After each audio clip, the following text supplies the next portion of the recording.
Hello everyone. Today's topic is nasal bone fracture. It is the most common fracture of the facial bones. Facial bone में जितने भी fracture हो रहे हैं उसमें से नेज़ल बोन फ्रैक्चर सबसे ज़्यादा कॉमन फ्रैक्चर है. क्यों? क्योंकि उसकी लोकेशन की वजह से. Nasal then they are not life threatening. ये जो नेज़ल बोन फ्रैक्चर होते हैं ऐसा नहीं कि हमारी ज़िंदगी चली जाएगी, लाइफ थ्रेटनिंग है, ऐसा कुछ भी नहीं है. लेकिन उसके बाद एस्थेटिक्स जो है वो थोड़ा सा हैम्पर हो जाता है, फंक्शनल डिफॉर्मिटीज़ हो जाती हैं. चिल्ड्रन मोर प्रोटेक्टेड होते हैं फ्रॉम नेज़ल फ्रैक्चर्स. क्यों? नेज़ल फ्रैक्चर्स अगर होते हैं तो चिल्ड्रन में तब भी कम इम्पैक्ट पड़ता है एज़ कम्पेयर टू एडल्ट. उसका रीज़न क्या है? क्योंकि जो चिल्ड्रन है उनके कार्टिलेजिनस पोर्शन जो है वो ज़्यादा होता है. देन हम लोग टाइप्स की बात करें. नेज़ल बोन फ्रैक्चर 2 टाइप्स के होते हैं. डिपेंड करते हैं उसके डायरेक्शन पे कि उसका डायरेक्शन कैसा है, और उसी पे उसके डायरेक्शन पे ही उसका एक्सटेंट भी डिपेंड करता है. 2 तरह के जो होते हैं वो होते हैं anterior direction and lateral direction. Anterior direction, force from the front of the face, bridge of the nose may result in severe flattening of the nasal bones and septum. अगर सामने से फोर्स आ रहा है, यानी फॉर एग्जांपल कोई सामने से ज़ोर से मुक्का दे रहा है, मुक्का मार रहा है किसी इंसान को, तो वो एंटीरियर डायरेक्शन में हो रहा है, तो उसकी वजह से पूरा नोज़ जो है वो कोलैप्स हो जाता है. जो नोज़ ब्रिज कोलैप्स हो जाती है, नोज़ बोन्स कोलैप्स होकर फ्लैट हो जाता है, सीवियर फ्लैटनिंग देखने को मिलती है. उसके बाद ब्रॉडनिंग हो जाती है नेज़ल बोन्स की. Flaring of the nasal with ज़्यादा बढ़ जाता है और उसकी वजह से फ्लैटेंड डिप्रेस्ड नोज़ हो जाता है. अनट्रीटेड एंटीरियर इंजरीज़, अगर हमने ये एंटीरियर इंजरीज़ को ट्रीट नहीं किया तो इसकी वजह से flattened nose with thicken bridge हो जाएंगे, यानी कि परमानेंटली फ्लैटेंड नोज़ होगा, ब्रिज जो है थिक हो जाएंगे. विच बिकम्स वर्स अगर lacrimal bones and orbital lamina of the ethmoid bones involve हुए, यानी कि जो उसके अलावा जो बाकी सारे पार्ट्स हैं जैसे कि लैक्राइमल बोन हो गया, orbital lamina of the ethmoid bone होगा, ये अगर इन्वॉल्व होते हैं तो ये जो एंटीरियर फोर्स होता है ये बहुत ज़्यादा वर्स होने के चांसेस होते हैं. देन सेकेंड जो है लेटरल डायरेक्शन में अगर आ रहा है, फॉर एग्ज़ाम्पल किसी का बॉल सामने से बॉल आ रहा है बट वो सामने से नहीं, थोड़ा सा लेटरल डायरेक्शन से आ रहा है और हमारे नोज़ में लग रहा है, यानी लेटरल फोर्स लग रहा है, फॉर एग्जांपल बोन, या फिर किसी ने मुक्का ही मारा, लेटरल डायरेक्शन से मारा, यानी थोड़ा साइड से मारा, तो वो हो जाता है लेटरल डायरेक्शन में. While lateral forces cause only fracture and sinking of the ipsilateral nasal bone and may be potent enough to cause contralateral nasal bone. Ipsilateral मतलब कि ओनली वन साइड. तो अगर लेटरल डायरेक्शन से force आ रहा है तो वो सिर्फ एक ही साइड के बोन को कोलैप्स करेगा, और उसके साथ साथ उसके पास इतना पोटेंशियल होता है कि वो दूसरा नेज़ल बोन को भी कोलैप्स कर दे, लेकिन ज़्यादातर इम्पैक्ट सिर्फ एक साइड के बोन को लगेगा. Septal fractures are commonly found in lateral injuries where the nasal pyramid is deviated by at least 1/2 the nasal width. Septal fractures होते हैं वो लेटरल इंजरीज़ में बहुत ज़्यादा पाए जाते हैं जहाँ पर नेज़ल पिरामिड डिविएट हो जाता है bye at least 1/2 the nasal width resulting in creation. इसकी वजह से asymmetric nasal pyramid with deviation बन जाता है. Nasal fractures from lateral trauma typically are less severe in nature and have a better prognosis than those from frontal force injuries.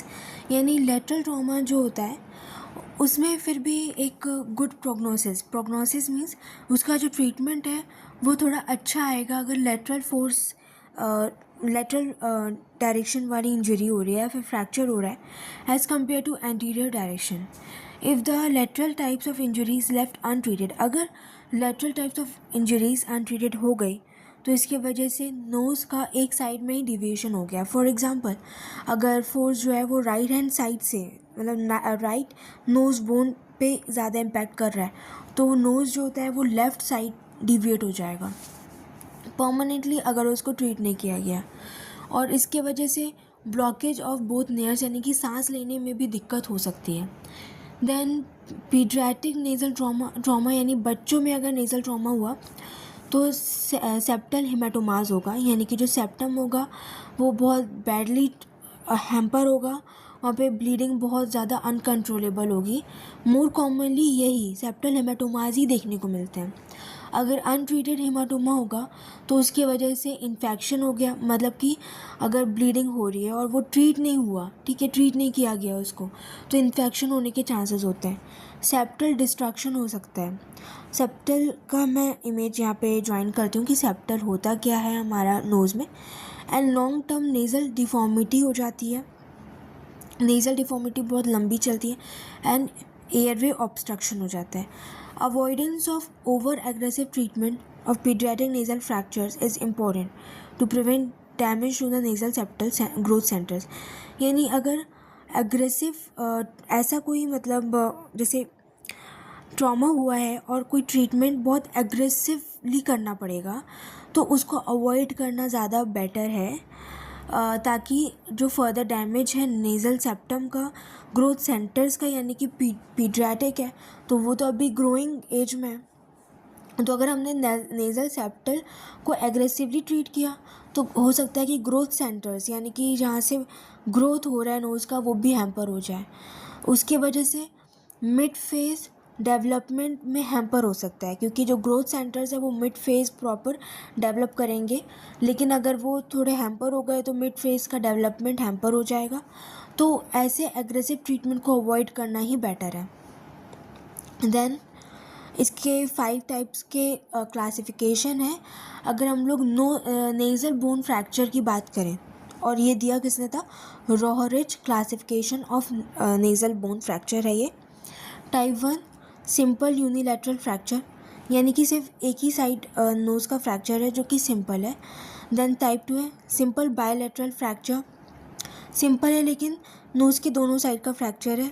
Type 3 जो है कम्युनिटेड fracture है, यानी कि जो बोन है हमारे नोज़ के वो बहुत टुकड़ों में फ्रैक्चर हो चुका है वो।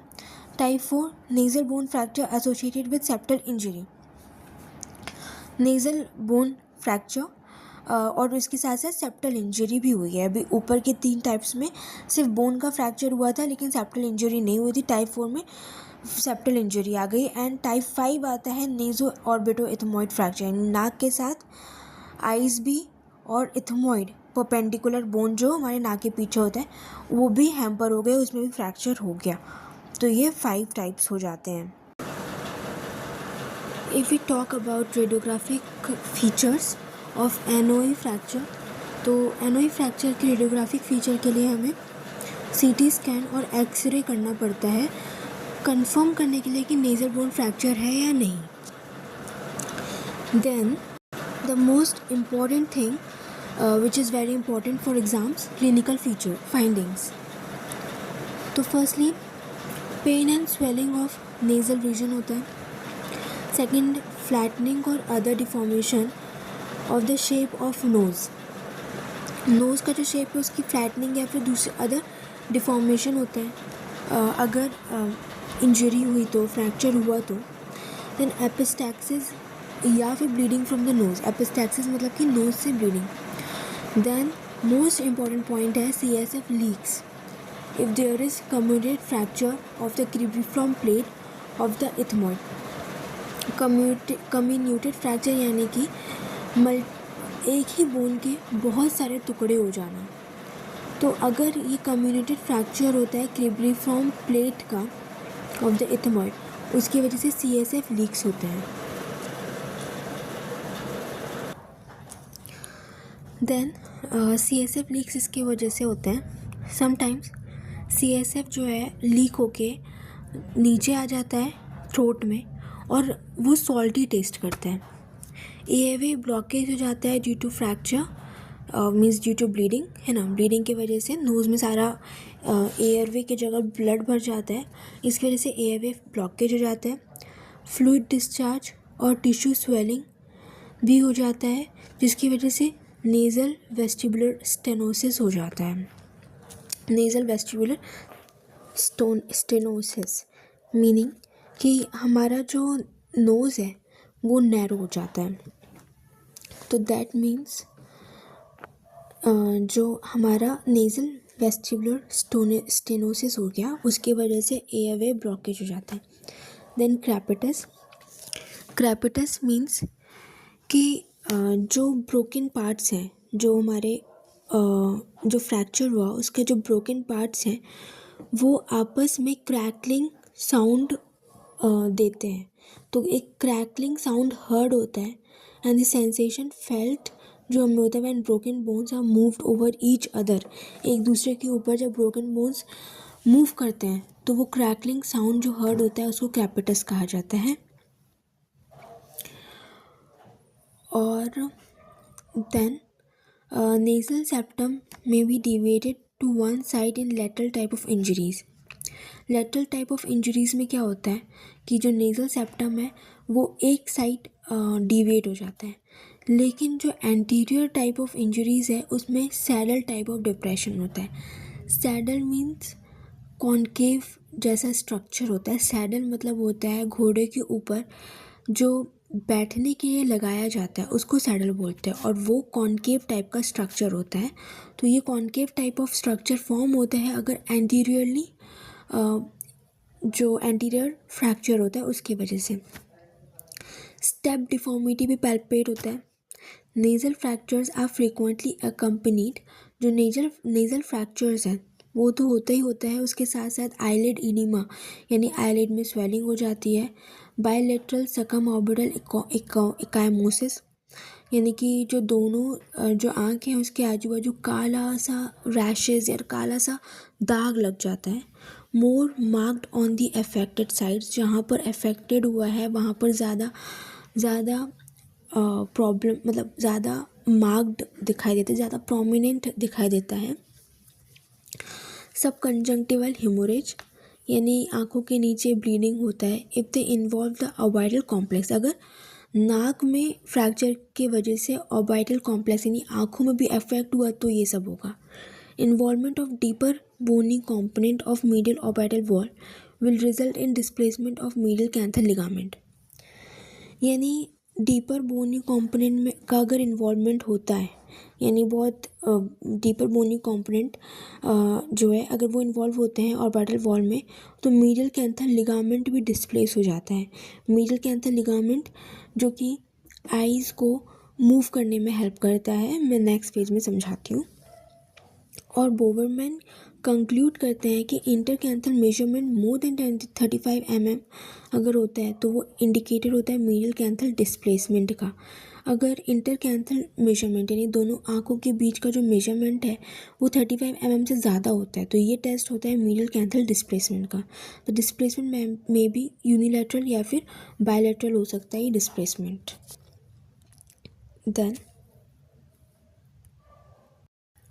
Then we will talk about management. तो मैनेजमेंट में रिडक्शन होता है। रिडक्शन जो होता है नेज़ल फ्रैक्चर का ये दो तरीके से किया जा सकता है, ओपन टेक्निक यानी ओपन रिडक्शन या फिर close reduction. In most of the cases close reduction perform होता है successfully. The best time for reduction जो होता है वो इंजरी के तुरंत बाद होता है, बेस्ट टाइम रिडक्शन का। Sometimes it is useful to allow the oedema to subside before attempting reduction, यानी कि रिडक्शन अटेम्प्ट करने के पहले कभी कभी ज़रूरी होता है कि इडिमा यानी स्वेलिंग का हट जाना। बट अगर डिले हो गया है रिडक्शन और तो ये क्या करते हैं, रिडक्शन में अगर डिले हो गया तो कॉज करता है ये approximation of nasal fragments due to fibrosis and malunion making the fracture fragment less mobile. तो फाइब्रोसिस हो जाता है अगर डिले हो गया रिडक्शन में, इसके वजह से फाइब्रोसिस हो गया और जिस भी पोजीशन में फ्रैक्चर फ्रैगमेंट्स थे उन्हीं पोजीशन में वो लेस मोबाइल हो जाते हैं फाइब्रोसिस होने की वजह से, जिसके बाद क्या होता है कि उनको ट्रीट करना बहुत मुश्किल हो जाता है।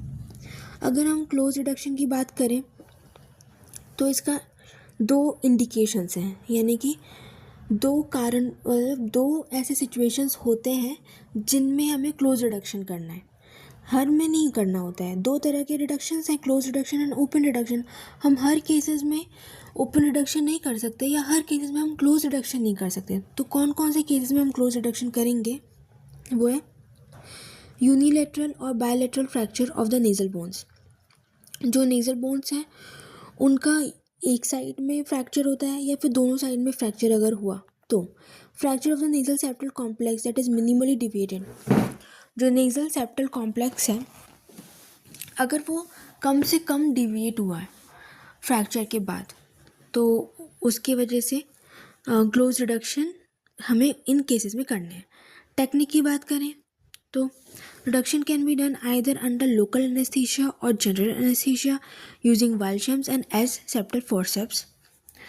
यानी कि टेक्निक में अगर हम बात करें तो ये जो वाल्शम्स एंड एस सेप्टल फोर्सेप्स हैं ये पूछा जाता है क्वेश्चंस में कि ये कौन से केसेस में काम आते हैं। तो ये एनओई फ्रैक्चर के केसेस में काम आते हैं। तो रिडक्शन करने के पहले हमें लोकल एनेस्थीसिया या फिर जनरल एनेस्थीसिया देना ज़रूरी होता है। देन टेक्निक अगर हम देखें तो अनपैडेड ब्लेड ऑफ द वाल्शम्स फोर्सेप्स पास होता है through the nostril while the padded blade remain externally. The fractured nasal bone and frontal process of the maxilla are secured between the two blades। यानी कि ये reduction किसके लिए काम आता है, फ्रैक्चर्ड नेजल बोन के लिए, जो नेजल बोन फ्रैक्चर हुआ है, और फ्रंटल प्रोसेस ये दोनों के बीच मतलब ये जो फ्रंटल प्रोसेस है मैक्सिला का और फ्रैक्चर्ड नेजल बोन ये दोनों जो हैं ये दोनों स्ट्रक्चर्स वाल्शम्स फोर्सेप्स के बीच में सिक्योर होते हैं और वाल्शम फोर्सेप इन्हीं को ही रिड्यूस करते हैं। Okay, then the reduction is done by applying force in the opposite direction of the fracturing force, usually anterolateral direction. जो रिडक्शन होता है वो होता है by applying force in the opposite direction. यानी जहाँ पे जिस भी डायरेक्शन में हमारा फ्रैक्चर हुआ है उसके ऑपोजिट डायरेक्शन में हमें फोर्स अप्लाई करके रिडक्शन करना पड़ता है, usually anterolateral direction. Rarely laterally displaced segments require external direct pressure for the reduction of septal fractures. और जो एश फोर्सेप है वो किस लिए काम आता है, सेप्टल फ्रैक्चर्स के रिडक्शन के लिए। Then lacrimal bones and medial wall of the orbit on each side are compressed using digital pressure to re-establish the narrow bridge of the nose। और कभी कभी हमें डिजिटल प्रेशर यानी उंगलियों का प्रेशर देना पड़ता है lacrimal bones and medial wall of the orbit को रिड्यूस करने के लिए ऑन ईच साइड।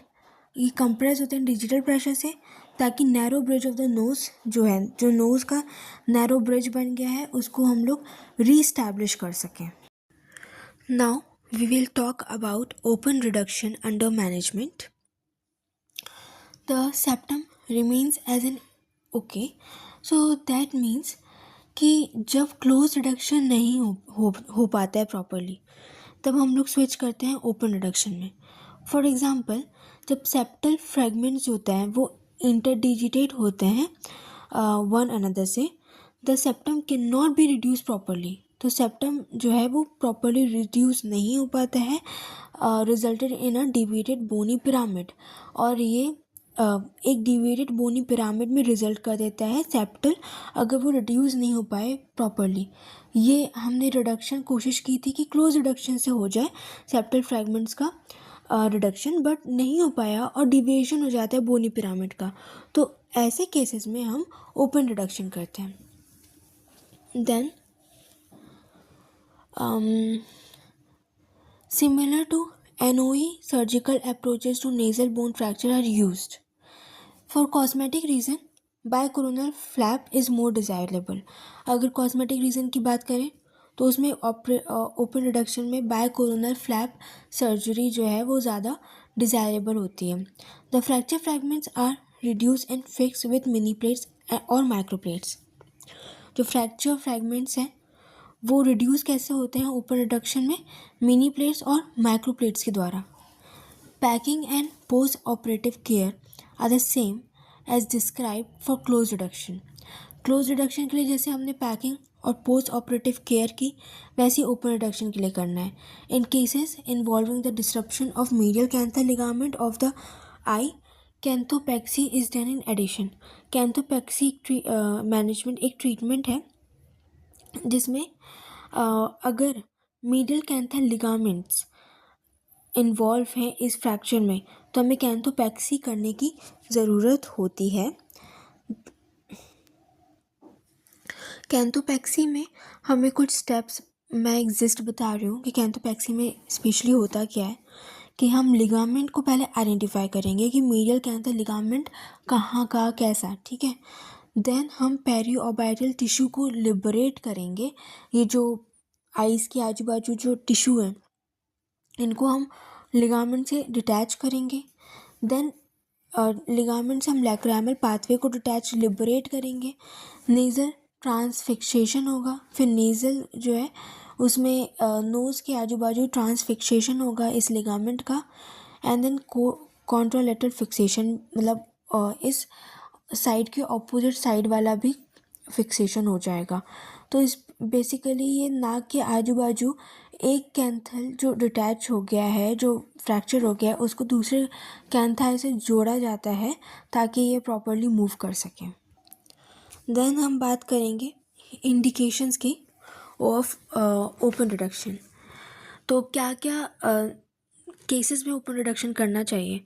अगर फ्रैक्चर बहुत ज़्यादा एक्सटेंसिव है तो, या फिर डिविएशन है नेज़ल पिरामिड का greater than 1/2 width of the nasal bridge. Nasal bridge के हाफ विथ से ज़्यादा डिविएट हो रहा है नेज़ल पिरामिड। देन है ओपन सेप्टल फ्रैक्चर। अगर सेप्टल फ्रैक्चर हो गया है और ओपन है, देन फिर उसके बाद है persistent deformity after close reduction. Close reduction हमने कर लिया, उसके बावजूद भी कोई प्रॉपरली उसका ट्रीटमेंट का रिजल्ट नहीं आ पा रहा है तो हम ओपन रिडक्शन करेंगे। देन हम कॉन्ट्रा इंडिकेशंस की बात करें तो कॉन्ट्रा इंडिकेशन में ये है कि मेनली CSF लीक होना इसका कॉन्ट्रा इंडिकेशन है। And then we will talk about complications.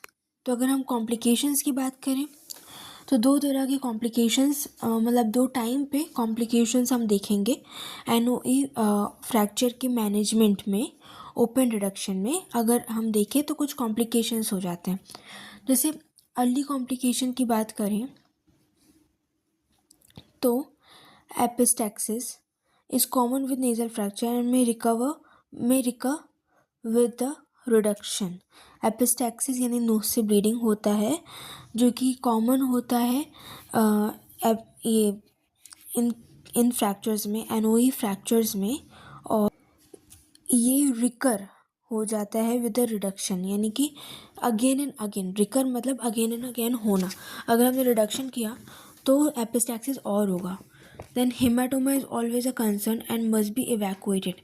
Haematoma यानी कि ब्लीडिंग होना, ये हमेशा एक कंसर्न है। Then CSF rhinorrhea is uncommon but may occur when fractures extend to include the cribriform plate. CSF rhinorrhea means CSF का leak होना और माउथ में जाना थ्रू नोज़ या फिर नोज़ में जाना, ये सब CSF लीक यानी CSF का नोज़ में आ जाना, ये CSF rhinorrhea होता है।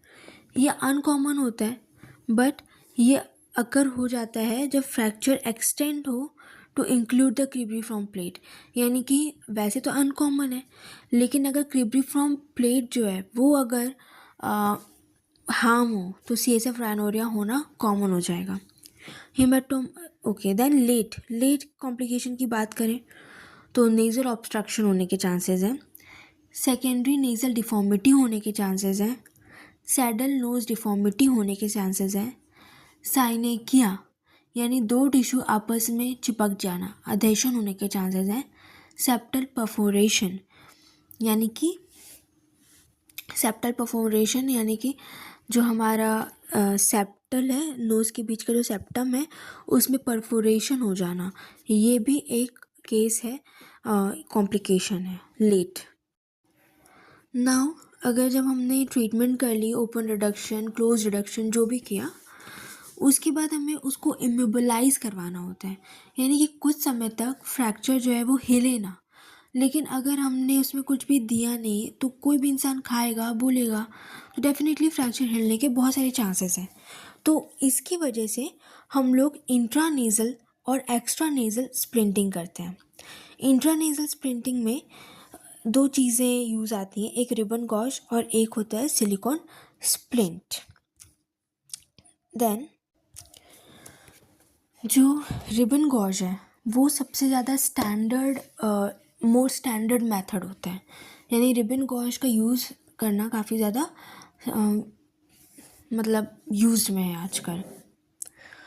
और अगर हम लोग डिसएडवांटेज की बात करें इंट्रानेज़ल स्प्लिंटिंग की, तो एंटेरोपोस्टीरियर सपोर्ट इनएडिक्वेट है, यानी प्रॉपरली इंट्रा पोस्टीरियर सपोर्ट नहीं मिल पाता है।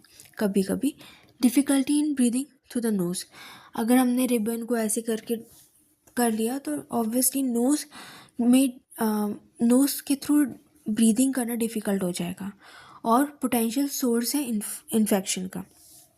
अगर हम एक्स्ट्रा नेज़ल स्प्लिंटिंग की बात करें तो एक्स्ट्रा नेज़ल स्प्लिंटिंग में भी दो चीज़ें काम आती हैं, एक है प्लास्टर ऑफ पेरिस और एक है लेड स्प्रिंट्स। और plaster of Paris most commonly employed extra nasal splinting है।